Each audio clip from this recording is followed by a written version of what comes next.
Hello darlings, ఇందాకే Kannappa movie చూసి వచ్చిన. మూవీ ఎలా ఉందంటే మాత్రం first half is literally worst అనిపిస్తుంది మీకు.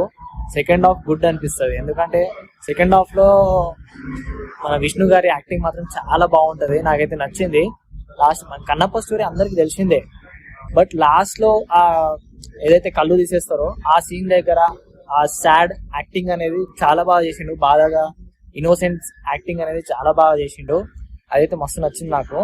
ఫస్ట్ హాఫ్ లో ఏంటంటే చాలా క్రింజ్ ఉంది. వాళ్ళు ఆల్రెడీ చెప్పిండ్రు ఫస్ట్ హాఫ్ మొత్తం ఫిక్షనల్ ఉంటుందని చెప్పి, కానీ ఎంత ఫిక్షనల్ ఉన్నా సరే ఎంత ఫిక్షనల్ ఉంటుందని చెప్పి నేను మాత్రం ఊహించలేదు. అసలు నచ్చలేదు నాకు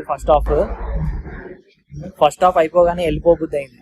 అంత ఘోరంగా ఉందంటే అర్థం చేసుకోండి మీరు. లేదు మీరు పక్కా చూస్తా అంటే మాత్రం ఫస్ట్ హాఫ్ ని మైండ్ లో పెట్టుకొని భరించి సెకండ్ హాఫ్ దాకా కూర్చున్నారు అనుకో, మీకు సెకండ్ హాఫ్ నచ్చుతాయి, కంపల్సరీ నచ్చుతాయి. అండ్ మ్యూజిక్ మాత్రం బాగుంది. నేను ఎక్స్పెక్ట్ చేయలేదు ఇంత బీజిఎం అండ్ ఎవ్రీథింగ్, నేను ఎక్స్పెక్ట్ చేయలేదు, కానీ చాలా బాగుంది, నచ్చింది. అండ్ మోహన్ బాబు గారు యాక్టింగ్ అయితే చాలా బాగుంది.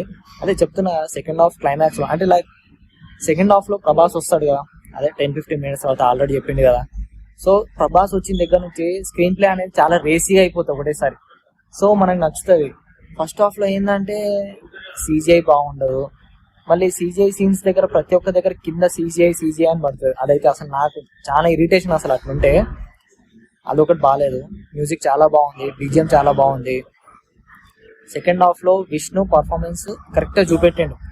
మళ్ళీ ఓల్డ్ విష్ణుని చూస్తామా అంటే చూడము, ఆబ్వియస్లీ కొత్తగానే చూస్తాం. ఆయనకి ఇన్నోసెంట్ క్యారెక్టర్స్ అనేది చాలా బెటర్ గా కరెక్ట్ గా సూట్ అవుతాయి వాళ్ళు ఆయనకి. సో అందుకే మనకు మంచి అనిపిస్తుంది. బట్ ఫస్ట్ హాఫ్ లో మాత్రం మొత్తం అంతా లవ్ స్టోరీ నడుస్తూ ఉంటది, అసలు బాగుండదు.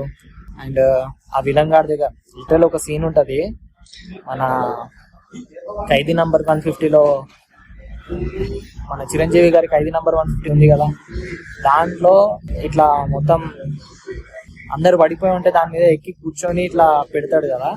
సో అదే సీన్ దీంట్లో కూడా ఉంటది విలన్ గార్డ్ది. ఆ విలన్ గార్డ్ అట్లా కూర్చున్నప్పుడు మొత్తం అంతా CGI బట్టి మొత్తం బ్లర్ ఉంటది, కింద డెడ్ బాడీస్ అన్ని బ్లర్ ఉంటది. లిటరలీ నాకు ఆ సీన్ చూస్తే నవ్వు వచ్చింది. ఫస్ట్ హాఫ్ లో సాంగ్స్ కూడా చాలా దరిద్రంగా ఉన్నాయి, సెకండ్ హాఫ్ లో బాగుంది. పైగా మళ్ళీ మన ప్రీతి ముకుంద్ కూడా బాగుంది, ఓకే నచ్చింది, చాలా బాగుంది. అండ్ కాజల్ అగర్వాల్ ఎందుకో సెట్ కాలేరేమో అనిపించింది నాకైతే, పార్వతి లెక్క అసలు నచ్చలే. అక్షయ్ కుమార్ గారు అయితే ఆయనకి ఇచ్చిన రోల్లో అక్షయ్ కుమార్ గారు చాలా చేయాలని చూస్తారు, అది చేసిండ్రు కూడా ఆయనకి ఇచ్చిన రోల్లో. So last but not least Prabhas గారు బాబా మస్తు అనిపించింది నాకైతే.